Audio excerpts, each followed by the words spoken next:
la SAS Métafer-Chose, c'est 6 associés, 3 exploitations qui apportent les intrants pour faire fonctionner à la fin le moteur qui produit l'électricité. Donc on va essayer de suivre ensemble le flux de la matière, de l'arrivée sur la plateforme pour finir à la fin sur le fonctionnement du moteur et du séchoir attenant. Autant les éoliennes, autant le photovoltaïque, c'est des choses qui sont maintenant assez connues du grand public. Autant la méthanisation, c'est des choses plus techniques qui sont un peu plus compliquées à appréhender.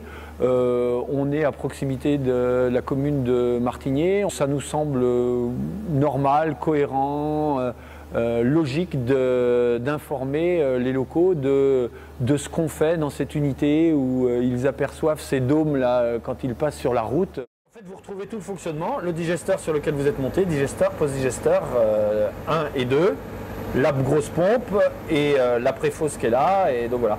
Donc là, on a en permanence toutes les températures des produits. Donc là, on sait que le vert, là, ça veut dire que le Steinauer, il fonctionne. Le Tsunami, là, il fonctionne. Celui-là, il est à l'arrêt pour le moment. Dans les autres trucs, il n'y a rien qui fonctionne. Il y a aussi une volonté par rapport à notre métier d'agriculteur où on n'a pas toujours peut-être été des très très bons communicants. Là, on se dit sur des métiers nouveaux, il faut qu'on essaye dès le départ de bien informer.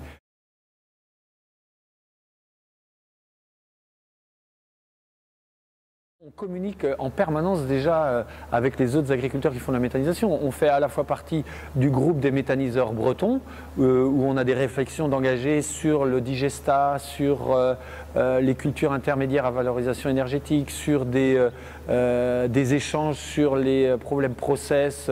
Un groupe qui fonctionne très bien, donc de 40 méthaniseurs agricoles bretons. Et nous sommes aussi à la fois présents dans l'association des méthaniseurs de France, l'AMF, où nous participons régulièrement aux échanges que provoque cette association.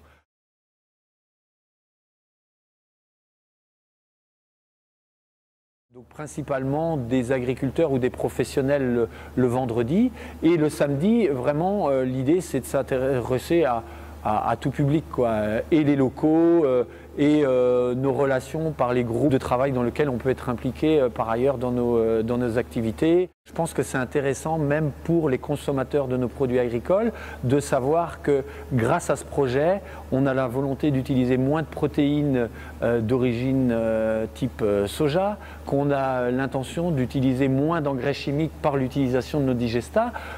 C'est normal que le consommateur lambda ou le citoyen lambda ne connaissent pas ces données techniques. À nous de lui expliquer, et on fonctionne en cercle vertueux ici. C'est l'objectif de cette société, c'est-à-dire utiliser les effluents pour faire de la méthanisation, produire de l'énergie, de l'électricité et de la chaleur.